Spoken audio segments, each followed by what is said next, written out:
Happy New Year, my fellow metalheads. It's me, John, and welcome back to the channel.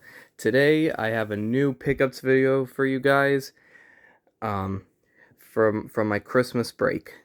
Today, I'll be showing you some vinyl pickups, CD pickups, and a few extras as well that are non-album and more, let's just say, memorabilia.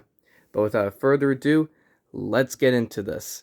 So, starting off with the vinyls that I've got during Christmas break is Death's Individual Thought Patterns from 1993. This is a Black Friday issue repress of this. As you can see, it has like a glossy cover, and it's on splattered vinyl, as I'll show you in a second. My thoughts on Individual Thought Patterns. I do enjoy this album. I gotta say, this is probably Death's most technical album, as they got Annie LaRocque from King Diamond to play on here, and the monster himself, Gene Hoglan, on drums, and of course you got the legend Steve DiGiorgio as well. But pretty much an all-star lineup right here. And like I said, this album is very technical, very progressive, and takes a lot of twists and turns that you wouldn't really expect in songs. Here's the vinyl. Very nice. But anyways, I wouldn't say this is my favorite Death album. My favorite Death album would be the one that came after it, Symbolic. But this is one of my favorites from Death. I would probably say this is probably like my fourth favorite Death album, if not fifth, but I'm leaning more towards fourth for now. This album has so many good songs like Inhuman Form, the classic Philosopher, Destiny, Jealousy, Nothing Is Everything is great, and Trapped in a Corner has some great solos from Andy LaRocque.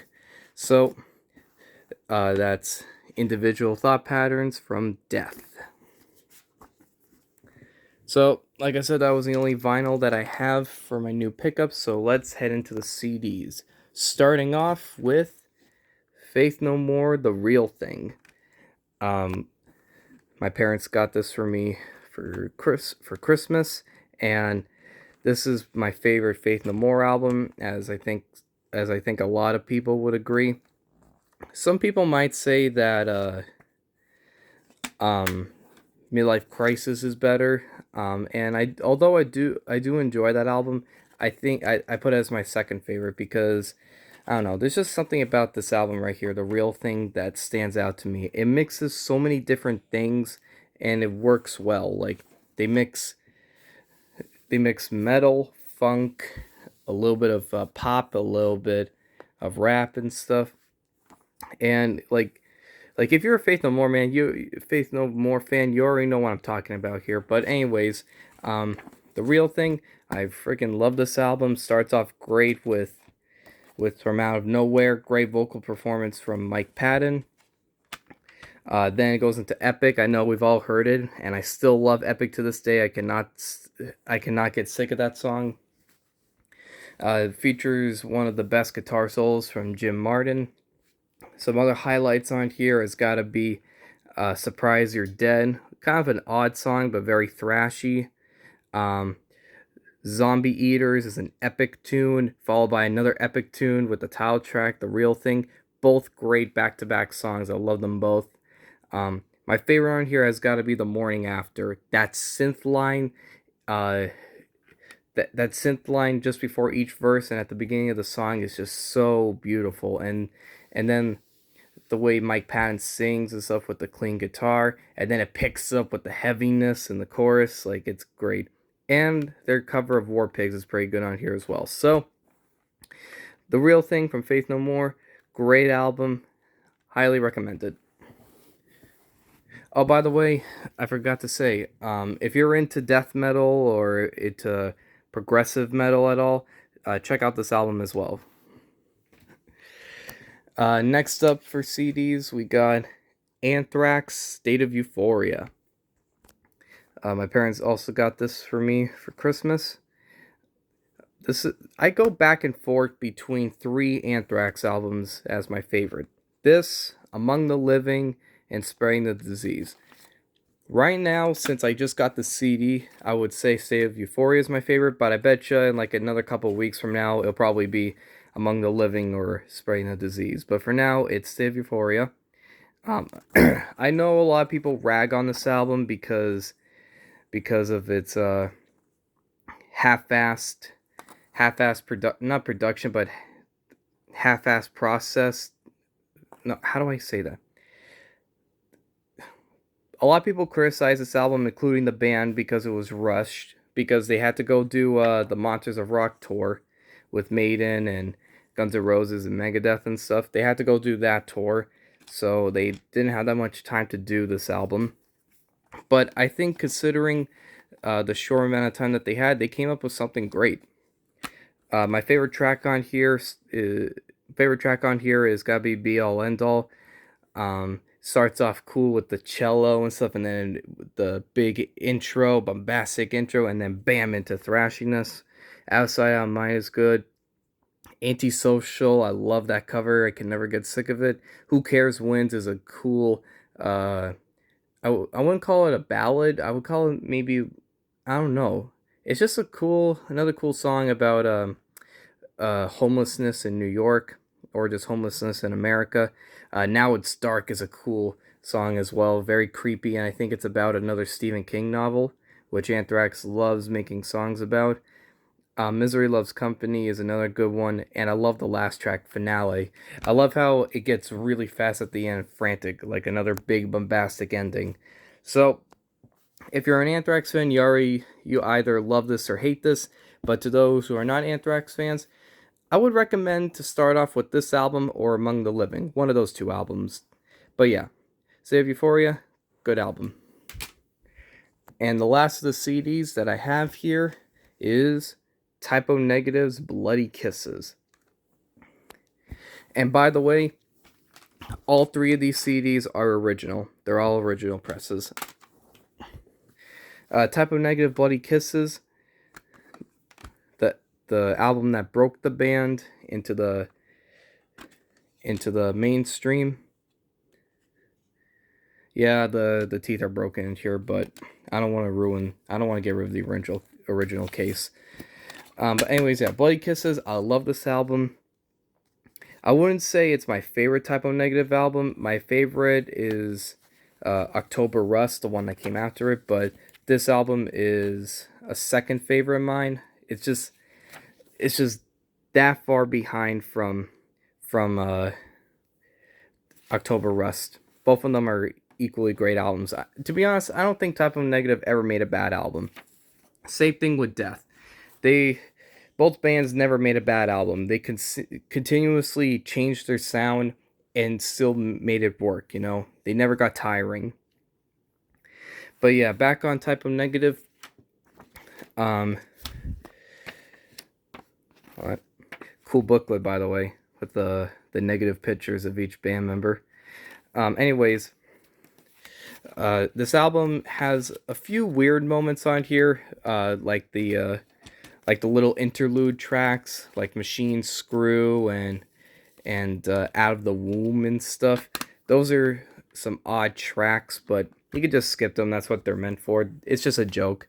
As for the regular, more serious songs, you got the classics on here like Black Number One and Christian Woman, which I still love.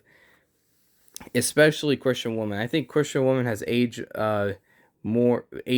better than Black Number One. Although I do love Black Number One still, I think I get more excited when I hear Christian Woman nowadays, especially at the end where they do the Jesus Christ Looks at Me part. I love that riff that Kenny plays. As for the deeper tracks, I love Too Late Frozen. That's a cool doomy song. The title track, Bloody Kisses, is absolutely beautiful and tragic. If you read the lyric, go read the lyrics. If you're confused, just read the lyrics to that song and you'll see why I'm saying that. Can't Lose You, that ends the album, is a odd song with a some medieval instrument playing, but it's a cool way to end the album. The cover of Summer Breeze is amazing on here. It's very doomy and gothic, and I love both versions. I love the original Seals and Cross version, and I love this version. But my favorite on here um, is Blood and Fire. Blood and Fire, I think is the best track on here. It was in my top 5 most played songs for a reason. For my Spotify Wrapped, actually, no, wait, never mind. It wasn't my top 5 most played songs. It was my most played Typo Negative song from my Spotify Wrapped. Sorry. But yeah, Blood and Fire, very catchy, very cool, great atmosphere. This whole album has a great atmosphere, but it's especially shown on Blood and Fire. It's very melodic, and if you haven't heard any songs off this album, or if you just know like the hits off here and weren't really into them, check out Blood and Fire. It is a catchy tune, and I think anyone who hasn't heard it might like it. But anyways, yeah, Type of Negative, Bloody Kisses. So that does it all for the albums. Now it's time for me to show you some memorabilia that I got. So for Christmas, my parents bought me an Overkill back patch. Yep, this thing is badass. Has their mascot on there, which I forget his name, the skull with the wings. I'm planning on putting this um I I'm planning on putting this at the top of the back of my battle jacket because I already have a Metallica Master of Puppets back patch, and obviously I can't put this in the middle, so I'm thinking of putting like the Metallica here at the bottom of the back and putting this at the top of the back of the jacket. And I think that'll look badass. I also got a Wasp patch for Christmas as well, but I already sewn it onto my battle jacket, so I can't really show it to you right now. I guess I could, but I'm too lazy to go into the other room and try to pull my battle jacket out of the closet. Just take my word for it. It's square and it has the classic Wasp logo with the saw blade and the lightning bolts. But yeah, anyone who's an Overkill fan, I know you guys would love to have this if you don't already. I also got a Metal Hammer magazine. This is the Halloween edition that they had back in October. Yeah, finally arrived at my local Barnes and Noble 2 months after it initially came out. But what do you expect? It came from England. It probably took a while. But even though I'm not really a big fan of all the bands that are in Metal Hammer nowadays, I just buy them whenever I see like Ghost on here or Maiden or any of the older bands, you know. And this one actually has a Ghost poster in here, which I'll unfold right now. Hold on.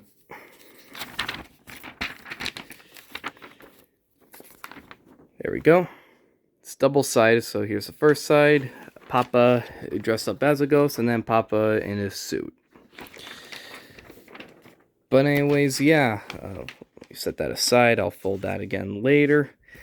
I mostly bought it for the poster and the interview with Tobias, but there's also a small interview in here with, if I can find it, where is it?